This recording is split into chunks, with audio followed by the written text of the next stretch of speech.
Greetings and salutations, folks. I hope everyone is doing well, and welcome to this early morning, middle of the night bonus upload. Before we jump into it, a quick couple of links. As many of you know, I rely on Patreon, PayPal, channel membership, and the merch to help the channel to continue to grow and go. Links to Patreon, PayPal, and channel membership is in the description below. Merch displayed directly under the video. Also, Dogman, Frightening Encounters, Volume 1 through 3, the audiobook versions. They were written and researched by Tom Lyons, narrated and produced by me, Jeff Nadolny. These audiobooks are available on Audible, Amazon, and iTunes, links to which are also in the description as well. And finally, last but definitely not least, if you'd really like to help support this channel to continue to grow and go, simply subscribe. It does not cost a cent. Click the like button, takes half a second. If you don't want to miss out on any of the informative uploads that I put out daily, click the bell icon. And folks, please leave a comment and share the video. Why? Well, because these things really do help the channel to continue to grow and go. They definitely do matter, and they are appreciated. And with that, I have taken far too much of your time.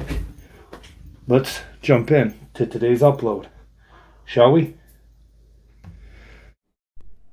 Today's first encounter. I had never heard of crawlers until just recently, and I was encouraged to share this. My friends and I used to camp a lot in the El Dorado National Forest. We had a spot along Sepago Springs where we used to camp a lot. One weekend we decided to go for a 3-day foraging camp. We brought the MREs in case we couldn't find anything, some guns, some supplies to set up a shelter, and that's about it. First night was chill. We cooked a bunch of crawdads and a squirrel my buddy shot, drank a few beers we had brought, and slept fine. Next day, something felt off to me. One of my friends who was with me and I had some really creepy experiences in this part of the forest in the past, and it felt a bit like those. Forest was dead silent, and you felt like someone was watching you. I grew up in the woods, so I knew the signs of predators, but this felt different than a bear or a mountain lion. When night fell, my friends went 200 yards or so upstream to do some stuff, and I was alone in camp. The feeling got even stronger, so I built a fire nice and big and grabbed a gun. I kept hearing faint voices in the woods in the opposite direction of where my friends went. They were low, indistinct sounds, but they were creeping me out majorly, and my buddies had taken the only 2 flashlights, poor planning in hindsight. As I peered out into the darkness, I caught a glimpse of something moving 50 yards or so out in the trees. I snapped the rifle to my shoulder and got the scope on it. It was pretty dark, and the only light was from the fire, but I could see an outline of what I was aiming at. It looked human, but it was on all 4s, and its arms seemed a lot longer than they should. It stood a bit like an ape, but very low to the ground. I only saw it for a second before it loped off deeper into the woods. After I lost track of it, I heard light rustling in different directions around the camp, leaves scuffling, the occasional twigs breaking. Always away from where my friends went, in 180 degrees on the other side of camp from their departure. I got the sense that whatever it was stalking me. I kept the fire high, and I was staying sharp, looking out into the woods. But I didn't see it again. My buddies came back about 10 minutes later to find me, a paranoid wreck, glassing the tree line with a scope.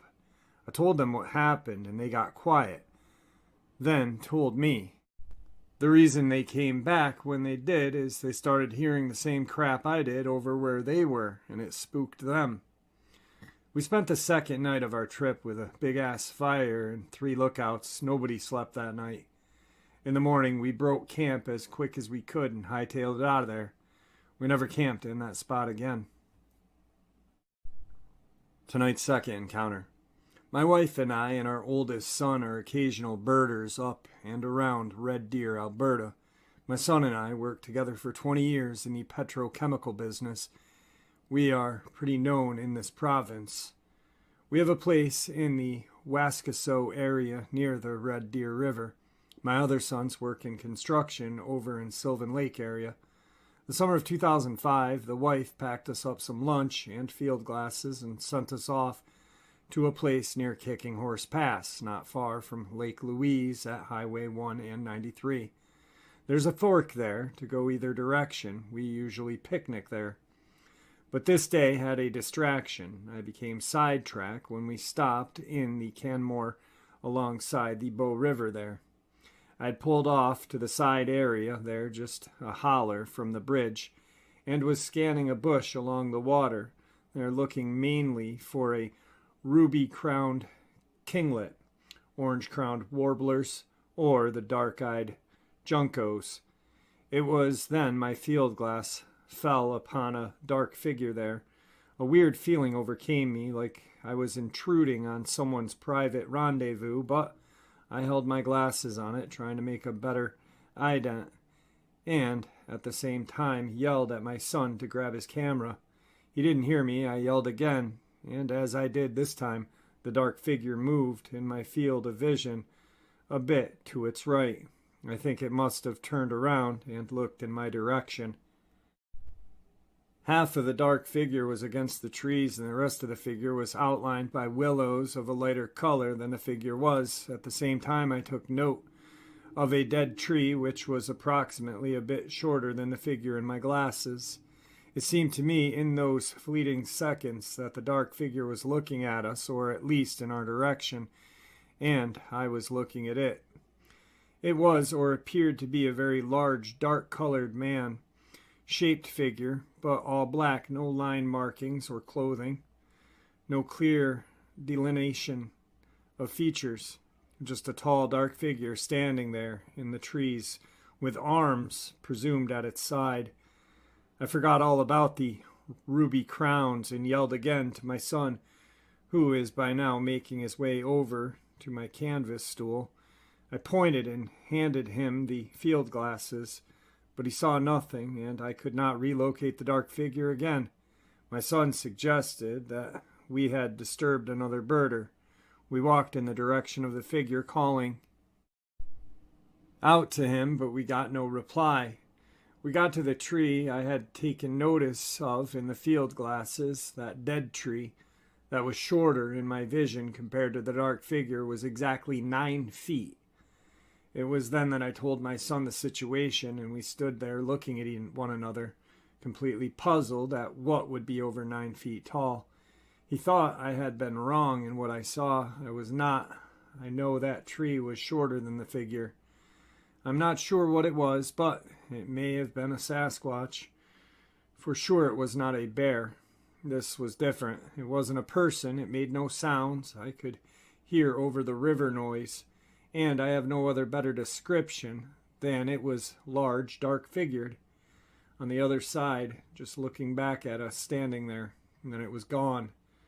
There were no other cars parked or on the road when this happened, and we noticed nothing else of significance, like smells or tracks. There was nothing. Birders that we are, we went on about our day, but that image stays in my mind. Most unusual thing I had ever saw that I couldn't explain, and I only saw it for a short time, yet I've convinced myself enough to share this. Today's third encounter. This would have been late summer of 2018. This has just recently been brought back up. Many of the descriptions fit. I would like to note that I was not an eyewitness to this experience, but it has been corroborated by 6 eyewitnesses that describe the same thing. This experience has been told to me by my younger brother and his friends, which may lead to some questions of credibility, but it was also witnessed by one of the boys' moms and sister. In a nearby town, Midwest, United States, there is a collection of softball fields in a residential area. My brother's girlfriend at the time was playing in a tournament there, and of course, he and his friends with sisters and girlfriends were also playing there. I have been to these fields as a teen, and there are usually a lot of kids and parents around during the tournaments. approximately 300 to 500 people, I would guess on average. The boys would all have been around 15 to 16 at the time. Apparently, one of the boys was aware of a tunnel entrance nearby the fields. How he would have known about this is beyond me, because it's pretty obscure. Regardless, it does exist, and I have stood in the entrance of it myself about 2 years after all of this took place. It's about 8 feet in diameter. The boy who knew of this tunnel told the others, and they walked over to it. The entrance is a small collection of trees, and you have to go down into a small creek bed, but it is still well within a quarter of a mile of the fields.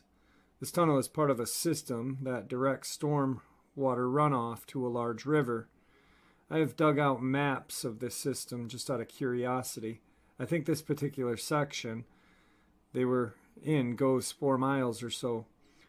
But, judging from the maps I found, and not eyewitness, I believe there are many more miles of tunnels in this system under the town. The boys explained that as they followed the shallow running water into the tunnels by the light of their phones, the sun was just starting to set. They estimate they have gone probably 2+ miles into the tunnel. At the entrance, they said there was a lot of graffiti, and eventually there was none. They had gone way past all the graffiti, and they saw no markings or signs of anyone having been in the tunnels until they reached the point they turned around. Occasionally, they would see smaller tubes joining the tunnels, described as barely large enough to perhaps wriggle into, and some of them would have a bit of water running out of them. The boys reached one of these smaller tubes that was spitting out a lot of water. They had to run up and around the water, and when they reached the other side, they saw written on the wall in what they described as creepy handwriting the statement, 6 dead, 1 alive. This freaked them all out. They were already feeling anxious at this point, and they decided to turn around when they heard a noise behind them. They basically all panicked and ran back. When they eventually got to the entrance, the sun was really starting to set, and one of the boys happened to notice a 1x4 plank in the entrance with a piece of paper duct taped to it, and it had these words, "Leave now," scrawled on it in this weird symbol that looked like a circle with a jagged arrow going through it at a 45-degree angle. The boys, puzzled at this note, probably intended to have it float downstream, but got caught not very far inside. One of the boys picked up the scrap wood and carried it with him. My brother said the others didn't realize the implications of the note, and he had to point out that it meant someone had been watching them, and might be at this moment. This prompted them all to be scared and look around. They didn't see anything, but they quickly climbed out of the creek bed, and as they emerged from the trees, they got back to the sidewalk and walked back to the softball fields. They hadn't made it very far on the sidewalk when my brother noticed that they were being followed by this strange being. They were scared out of their minds when they realized it. They described the creature as being very tall, approximately 6 feet 5 inches in height. They said its shoulders were unnaturally narrow, and it had long, spindly arms. It stood hunched over, with its arms hanging limp.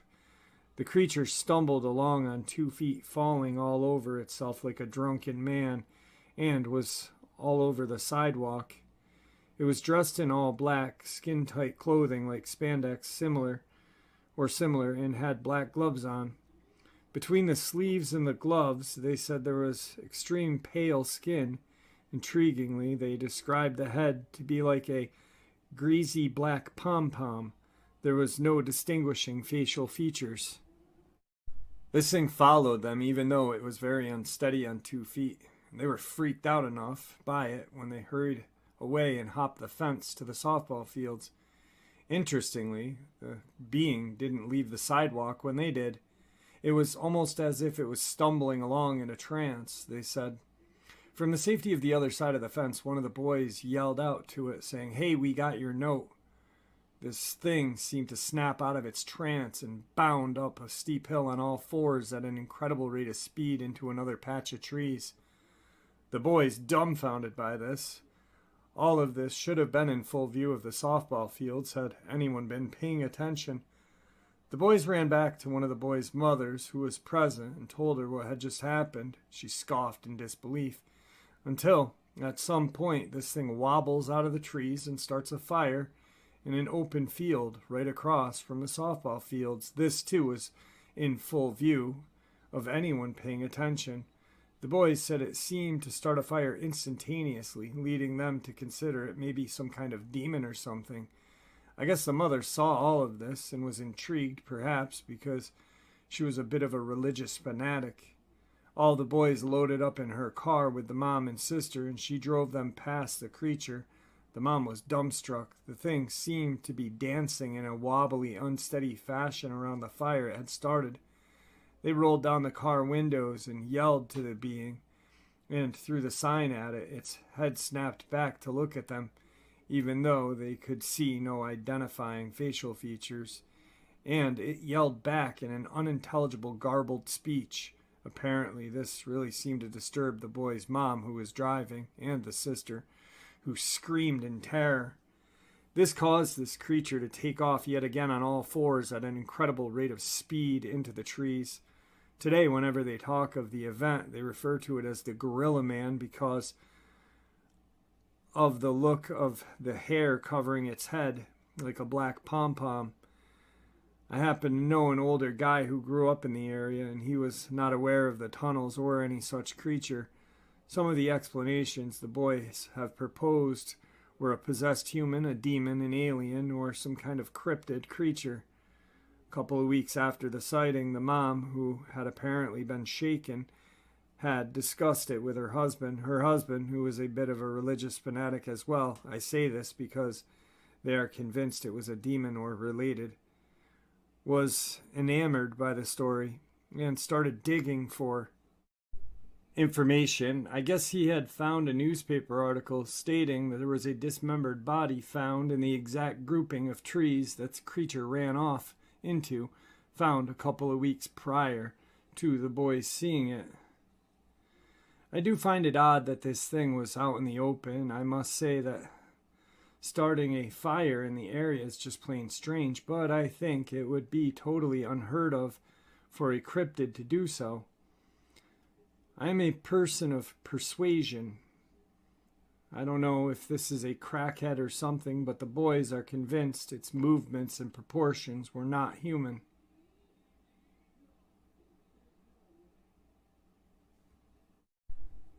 Tonight's final part of the upload is some hunters' experiences with Sasquatch.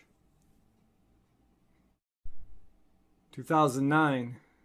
Back in 2008, hunting in WMU 308 along with a 22. Been hunting in there, the same spot for years, and a rancher down there swears that he knows where they live. Anyhow, the camp is approximately 4 miles south of this rancher. Here's what happened. We took our camp in and left the wall tent lying unfolded on the ground and went up to the cut line approximately 400 yards to collect a truckload of wood for the stove, and when we came back, there was these huge footprints all over our tent, muddy footprints. It was like this thing was watching us.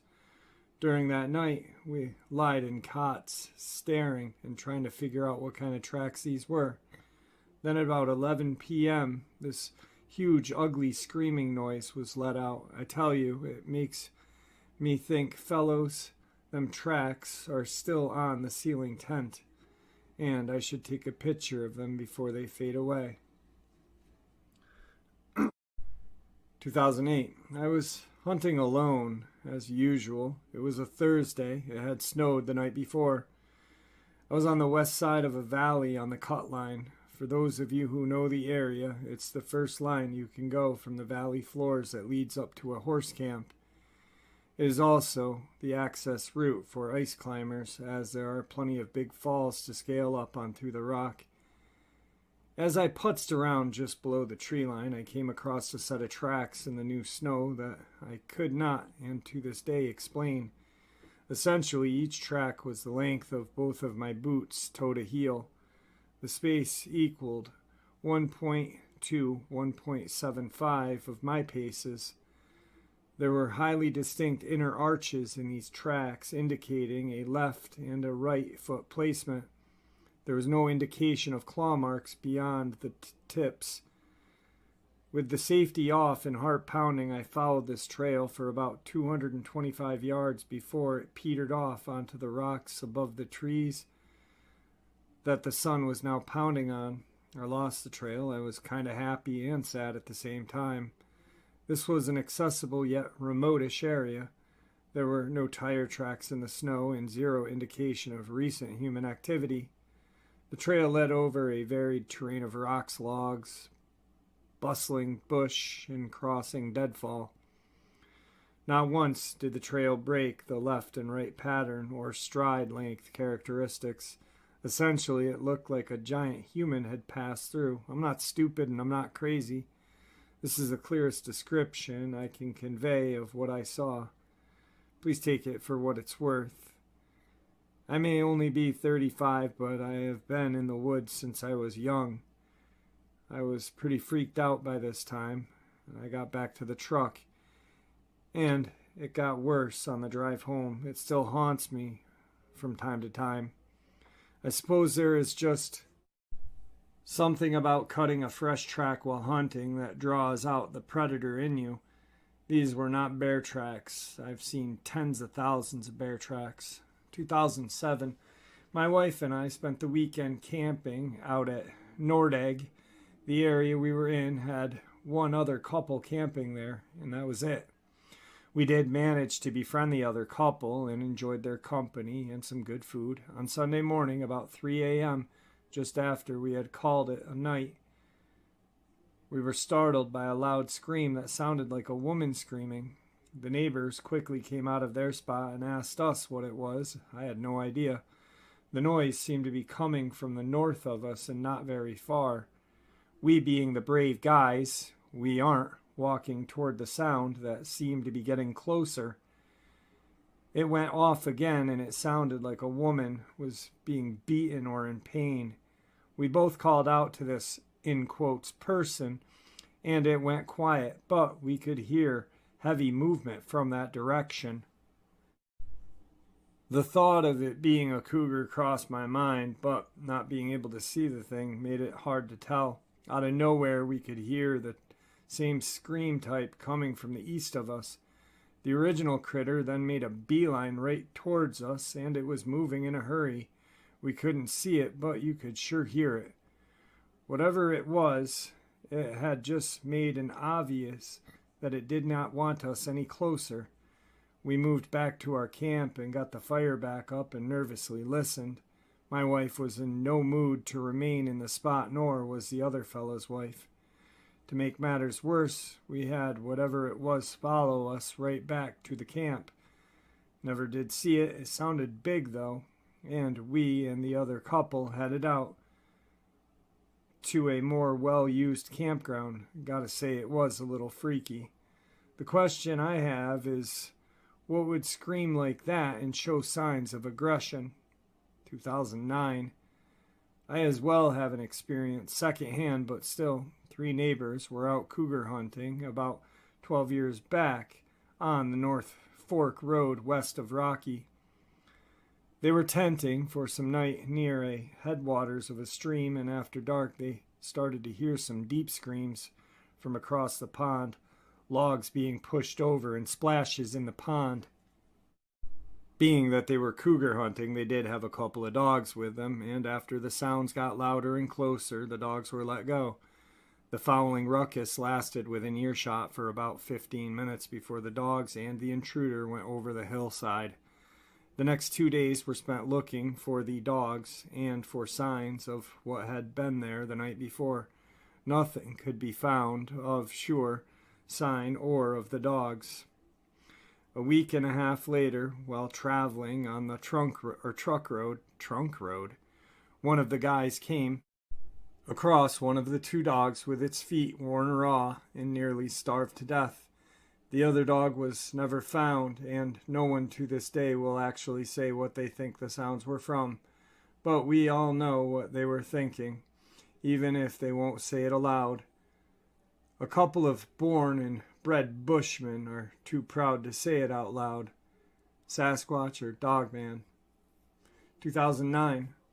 I haven't gotten any concrete evidence of anything, but I am convinced I saw one a couple years back. I was working as a mechanic for a natural gas compression plant up in the Martin Hills northeast of Slave Lake. I had headed into Slave Lake to get away from camp for a while and eat a decent meal at BP's with coworkers. On our way back to the site on the Martin Hills Road, operated by BP Canada, we were having fun spotting animals on the road as we drove in. We were counting the number of deer, bear, moose, etc. we had come across when both of us spotted deep red eyes glowing just inside the brush line, 10 to 12 feet off the ground. We slammed on the brakes, only traveling about 50 kilometers due to the number of deer in the road, and quickly backed up, turned the floodlights on the service rig. In a second or so that it took to back up and illuminate the area, whatever it was had taken off. After waiting a few minutes, you get out. No, get out. Don't get out. Get out. Who knows? We both walked the edge of the road and spotted some large footprints right where we had seen the glowing red eyes. I am not a terribly experienced hunter, but the footprint definitely did not look like anything I had seen before. It looked a bit big, like footprints someone would leave if they walked on their toes. 6 distinct toe marks and a pad the width of them immediately behind. I suppose it could have been a large bear print, but I didn't see any marks of claws, and I have never seen an animal whose eyes glowed red like that. 2008, here's what I saw, and again, I'm not saying it was a Bigfoot or a Dogman, just unexplainable. I was hiking into Wall Lake early one morning by myself. Of course, it never happens when others are with you. Anyway, I was hiking to do some fishing right before you get to the lake. For those of you that have never been there, you cross an open meadow that sits at the base of an avalanche pass. On the far right side of the meadow is a creek running out of the lake, as well as the horse trail to the lake. On the left side is Avalanche Chute and the rest of the mountain. Needless to say, this is prime bear country, and an open Avi chute full of berry bushes is a bear safe way. I always approach this meadow with extra caution and take my time before bursting onto the scene. Well, this day, I thought I had spied a bear. It looked to be a cinnamon-colored bear that was over at the creek drinking.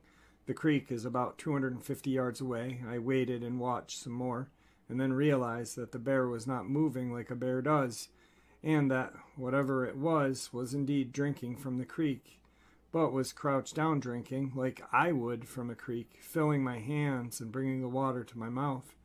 I laughed to myself because I thought that this was a long-haired, dirty hippie dude was a bear, ha. So I stepped out of the trees and hollered a hello and started to walk over to him to make his acquaintance. Well, this air quotes person stood up and bolted.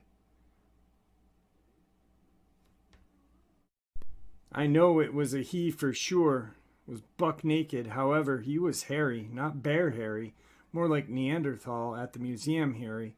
Enough hair to cover himself, but not enough to make him look furry. He stood well over 6 feet tall, but he was not incredibly huge, and it stopped me in my tracks. I waved again after about 3 seconds of not knowing what to do, and this whatever turned around and ran into the forest fast. I was shocked, a bit weirded out, kind of intrigued, and more a little scared. But I still went over to the creek. There were footprints bigger than mine. I only wear a size 9.5, but they were bigger print than mine, but again, not huge. What was amazing is how he moved through the bush. His speed was incredible, and he was quiet and gone before I could even get over there. And his movement was not mannish. He was far more animal-like than how he moved and acted and reacted. But again, some dude living off the land for years may develop into that. So there it is, my experience. Now I know it is full of, well, it could have been, and I am the first to admit it. But I have been going to that lake all my life, and I still go there. And I have never heard about a hippie living native back in the woods. Not saying there isn't one, but I have never heard of it. Again, I'm not saying it was a Bigfoot, Sasquatch, Dogman, or what-a-not. I'm just saying it was something I can't explain. And from an area I have spent a great deal of my life in. I have had other people share weird experiences from that area, but again, I don't usually put too much stock into other people saying stuff unless I know them and it's their experience. And there you have it, folks. I hope you all enjoyed this early morning, middle of the night bonus as much as I enjoyed sharing it with you. I'd like to thank you all for supporting the channel. It is, after all, your support that helps the channel to continue to grow and go, and what gives us all a place and a chance to share our experiences and theories judgment-free. Everyone is simply treated with the respect that we deserve. Please stay safe, happy, healthy, and ever vigilant, keeping an eye on our children, pets, our family, and our friends. These creatures are real. These events have happened. Share this information with those you love and care about, and it may just help save their lives someday. Until next time, never stop asking questions, never stop searching for the truth, and God bless you all.